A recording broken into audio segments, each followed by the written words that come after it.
What would drive a man to kill his entire family? How could a father shoot his own children in cold blood? And what role did a lesbian affair play in this horrific crime?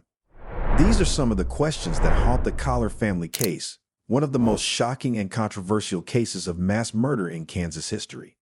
In this video, we will explore the events that led to the brutal killings of 4 people on Thanksgiving weekend in 2009 and the legal battle that followed. This is the story of James Craig Kahler, the man who wiped out his family in a fit of rage and jealousy. The Kahler family seemed to have it all. James Craig Kahler, or Craig as he was known, was a successful engineer and the director of the Columbia Water and Light Department in Missouri. He was married to Karen Kahler, a beautiful and smart woman who worked as a physical therapist. They had 3 children, Emily, Lauren, and Sean, who were 18, 16, and 10 years old respectively. They lived in a spacious and comfortable home in Weatherby Lake, Missouri, and enjoyed a lavish lifestyle. They were active in their church and community and had many friends and relatives who loved them. They were the picture of a perfect American family. But behind the scenes, the Kahler family was falling apart. The trouble began in 2008 when Karen Kahler met Sonny Reese, a math teacher at the local high school.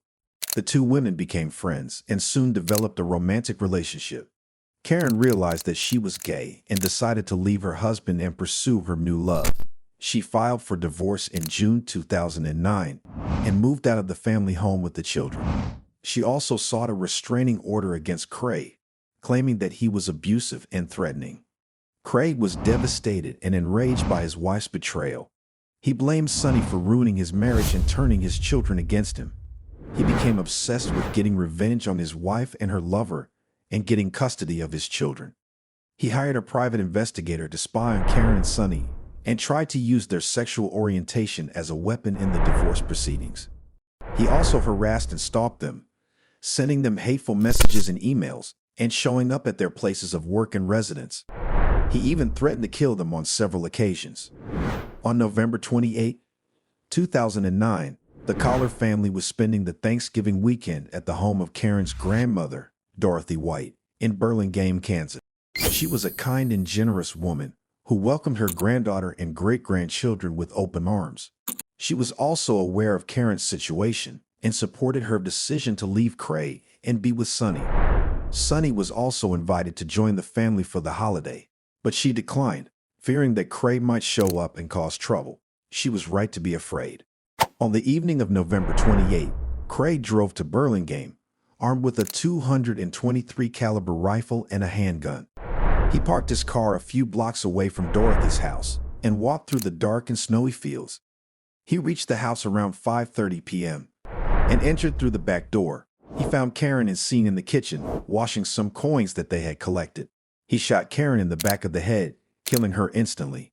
He then shot Sean in the shoulder, but the boy managed to run away and hide in a closet. Craig followed him, but did not find him. He then went upstairs, where he found Emily and Lauren in their bedrooms.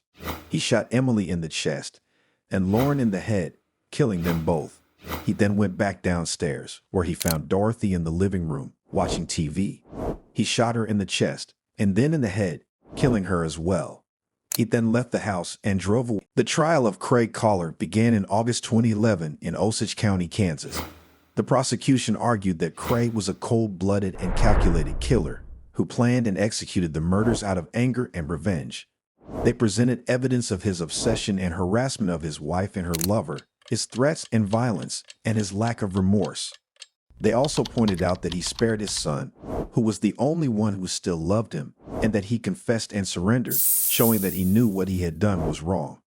The defense argued that Craig was a mentally ill and broken man who snapped under the stress and trauma of his divorce and his wife's affair. They presented evidence of his depression and suicidal thoughts, his history of mental illness in his family, and his diminished capacity and delusions. They also argued that Kansas law on insanity defense was unconstitutional, as it did not allow the defendant to claim that he did not know right from wrong due to his mental illness. The jury deliberated for less than 2 hours and found Craig Kahler guilty of all 4 counts of capital murder. He was sentenced to death by lethal injection and sent to death row. He appealed his conviction and sentence, arguing that his constitutional rights were violated by the insanity defense law. His case reached the U.S. Supreme Court, which heard oral arguments in October 2019. In March 2020, the Supreme Court ruled against him in a 6-3 decision. The majority opinion, written by Justice Elena Kagan, stated that the Due Process Clause of the Constitution did not require states to adopt a specific definition of the insanity defense, and that Kansas law was not unreasonable or arbitrary. The dissenting opinion, written by Justice Stephen Breyer, stated that the insanity defense was a fundamental principle of justice, and that Kansas law deprived the defendant of a fair trial and a humane punishment.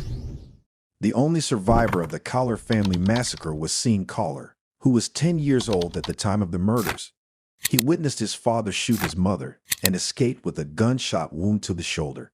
He hid in a closet and called 911. He was the key witness for the prosecution and testified against his father in court. He was adopted by his maternal aunt and uncle, who raised him with love and care. He is now 22 years old and studying engineering at the University of Kansas. He has not spoken to his father since the murders and does not plan to. He has tried to move on with his life and honor the memory of his mother, his sisters, and his great-grandmother. The Kahler family case is a tragic and disturbing story of love, betrayal, and murder. It raises many questions about the nature of mental illness